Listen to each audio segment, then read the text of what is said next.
I think we all know that life has a tendency to throw curveballs, and homeschool families are not immune to that. There are a multitude of ways that your life could knock you off of your regular homeschool schedule. There are so many different things that could happen that could throw off the idea of this perfect little homeschool world that you have in your mind.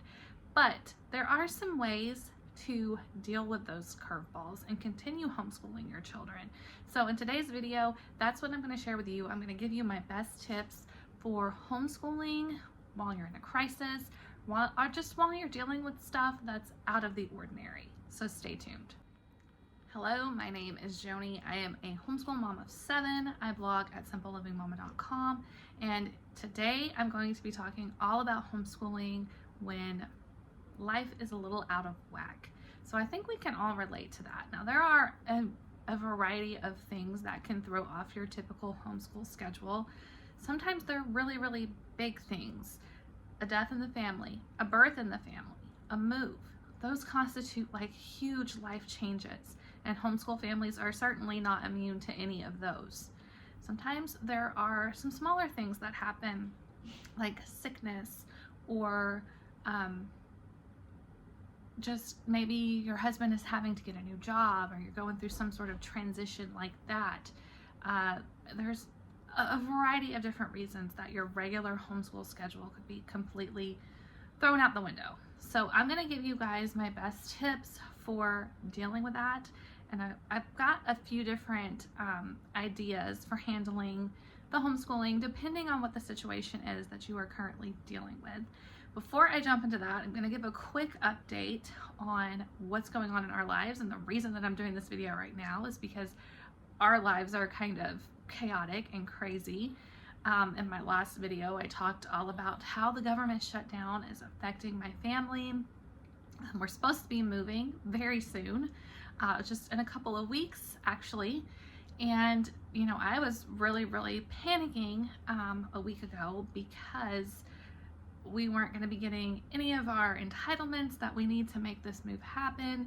And, you know, I was just freaking out. I still don't really have a whole lot of answers other than currently the military has stopped all moves. And as of right now, we don't really know what that means for us at all. I don't know if this is going to push our move date back a couple of weeks. I don't know what the future holds. So it's unsettling. It's not a fun place to be. We were supposed to be packing up our house and getting ready to leave right now, and we're not doing that. So yeah, I don't know. Life feels super, super crazy and chaotic right now. I will say this is not the first time that we have dealt with crazy and chaotic things that disrupt our homeschool. I mean, this is not our first move. This is definitely the first move that we've had anything like this happen, but we've moved several times.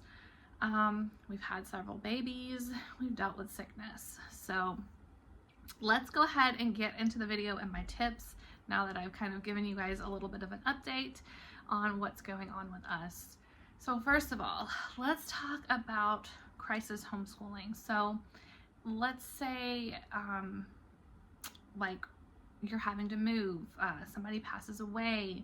Sometimes you really need to step back and take a break, and it is okay to take a break even if it was not originally planned. There are just times when it is too hard to do the regular normal homeschool, and it is okay to take a break and just breathe and live life with your kids. I know that sometimes it's easy to panic depending on the situation and think, oh, I need to just put my kids back in school because I can't handle this right now. My biggest bit of advice is just to take a break for a little while and live life with your kids. Catch your breath. Do what you need to do to deal with the situation that you've been dealt with, and then give yourself a bit of time and then get back to it. Slowly ease back into your regular homeschool routine once, you know, the dust settles and things have, you know, calmed down just a little bit in your life. So for us with this move, I don't plan to homeschool like the week that we actually move, and probably not the week after, like once we are into our new place. And depending on our situation, we may not even have a house to go to when we have to move. I don't know. I know that there are military families that sometimes have to stay in hotels for a while they figure out their housing situation. This is a very, very tricky time for us because, like I said, at this point, we don't even know when we're going to get there. So there's no point in even trying to secure a house right now when we have no idea what's going on and the inventory is extremely limited. So yeah, there's a good chance when we do finally get to move, we're not going to have somewhere to move to. So that to me is kind of like a crisis situation, not having a permanent home to live in. So we will definitely be taking some time off of school while we figure that situation out, and that's okay. We will ease back into school once we get back into regular rhythms and regular routines. Now, there are some other instances where you can continue homeschooling while you're dealing with whatever it is that's going on in your life. So I'm going to talk about, let's say you're pregnant, and let's say it's a rough pregnancy. Now, I've had several babies while I've been a homeschool mom, and I didn't have like the hardest pregnancies. They weren't necessarily easy either. For those first few months, I can't do much beyond sitting on the couch. So we would do something called couch schooling, and basically, you know, I would sit there and have the kids come to me and sit beside me, and I would do their school with them one-on-one while I was sitting on the couch whenever I felt up to it. Did we do a whole lot of read alouds? No. Did we do a whole lot of craft projects? Were we getting out of the house and doing a bunch of nature walks and stuff like that? No. But I knew that this situation was temporary. I knew that eventually I was going to feel better, and this way my kids were still able to get a good education, and I was still able to, you know, rest when I needed to rest. Now, this brings me to something that is called the minimum homeschool day. So this is something that you need to take into consideration when you're doing your homeschool planning. What are the things that are your non-negotiables, the things that you want your kids to do during a homeschool day that you would consider giving them everything that they need? So these are the main subjects, like language arts, math, maybe some handwriting, maybe, you know, reading practice, different things like that. You need to decide what you want your kids to get done on days where maybe you can't give it your all, on days where you can't do those art projects or you can't do any of those special projects that you enjoy doing with your kids. So think about what your minimum homeschool day would look like, and you can use that when you're dealing with a situation like a pregnancy, maybe even in those early days after you have a baby and you come back home and everybody's trying to settle in, but you want the kids to still homeschool. They can do their minimum homeschool day while we, you know, everybody gets settled in and everything. There was another instance earlier this year, actually, where I was very, very sick. Didn't really know what was wrong with me for like 2 weeks. And also during this whole time that I was sick and not really getting much better, my oldest son was also diagnosed with epilepsy. It was a terrible time in our life.